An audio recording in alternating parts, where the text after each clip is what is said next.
Guys, mag-unboxing tayo ng Acceleracers Silver Series. Are you ready? Let's go! Ayan siya. Wow! Sobrang solid. Number 1. Unahin muna natin i-review. Pagsabay-sabay natin. Sunod-sunod pala. Yan. Iridium. Wow! Ganda ng card art to. Sobrang solid. And then, tingnan natin yung wheels. Di siya CM6 Bagong design to. Bagong gawa nung Hot Wheels. Yun siya, medyo light siya. Tingnan natin, may kasi ako dito. Yung original na Iridium from 2025. Ito siya, guys. Kita nyo, mas dark yung pagka violet nya, tsaka CM6, tsaka yung decals nya sa gitna silver, unlike dito sa bago and violet pa, medyo parang grapes pa nga yung kulay. Ayun siya, nakakaiba.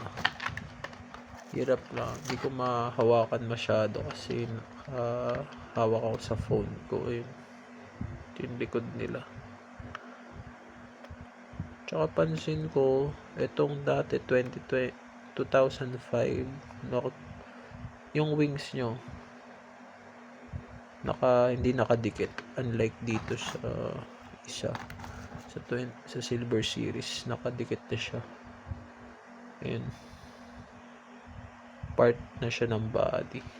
Ayun, guys. Next one is number 2 natin. Ano yung number 2? Ito, slingshot. Wala akong comparison ng slingshot kasi wala namang ginawa yun dati. Yung Acceleracers, Hot Wheels yan. Mattel, wala namang ginawang slingshots yun. Kasi dati ginawa lang nila yung battle specs. Ayun, guys, ang ganda. Meron pa siyang daylight dito. Tsaka mabuti to, hindi maganda yung pagkakapintura. Walang defect siya. Pero pagkakaalam ko, yung pagprint ng mga decals nito parang sa premium. Na siya, laser printed na decals. Sobrang solid. Kay Kurt, ganito. Ganda rin yung bagay itong bagong gulong nila dito. Pag black wheels. Ganda ng pagkakagawa. Ayun. Tapos ito yung card art. Ito nga pala yung likod nya. Ayun. Solid, no? Ayan. Next one is ang number 3 natin, si Hollowback. Wow. Just wow. Ang ganda. Bago rin to. Bagong gulong. Tapos detalyado yung harap nyo. Meron ng iilaw na rin na painted na din. Yung likod ba, tingnan natin. Oh, yun, wala siyang tail light nga. Pero hindi ito, parang medyo spoiler nyo back diretso dun sa makina nya sa likod. Ewan ko makina ba to, turbo, ganyan. Ayun, may painted. Tsaka feeling ko plastic ata tong brownish red. Tapos ito yung metal. Good for trucks pa din siya. Ayun.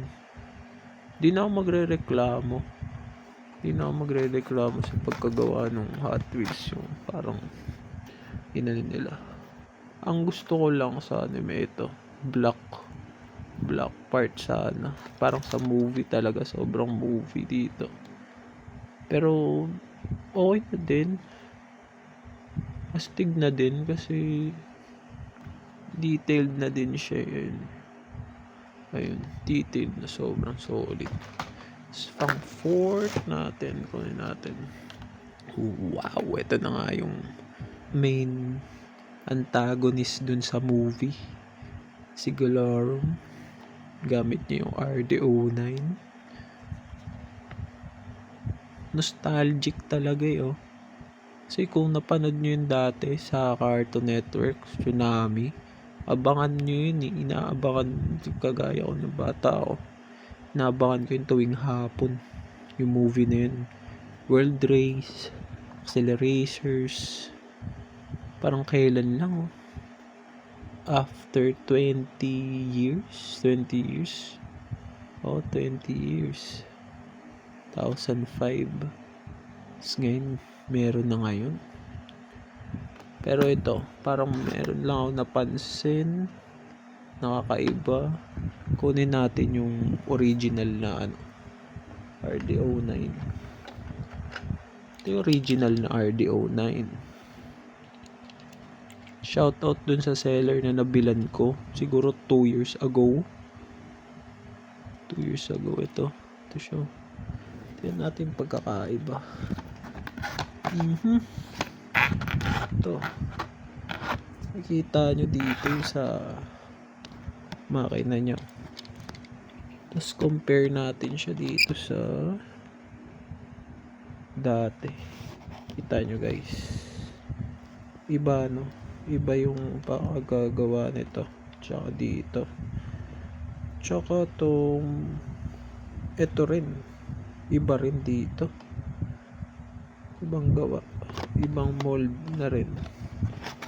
Tsaka ano pa ba? Ano pa bang pagkakaiba nila? Siyempre yung wheels are CM6. CM6 siya. Pero yung dito, ewan ko kung blade. Spoiler niya ba ang tawag yung mga blade niya sa likod. Dito sa bago may design na.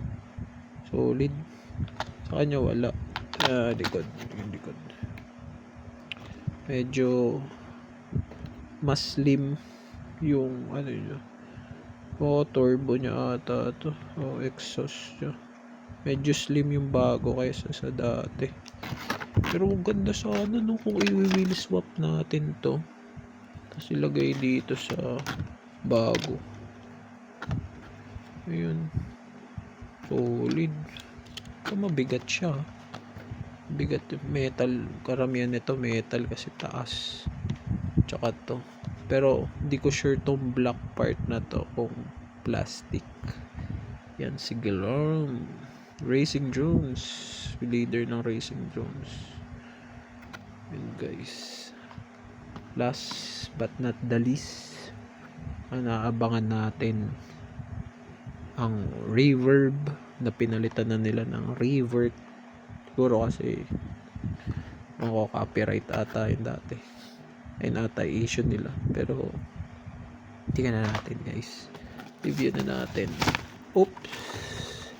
Nahulog pa nga yung bida. Ayan. Ito guys.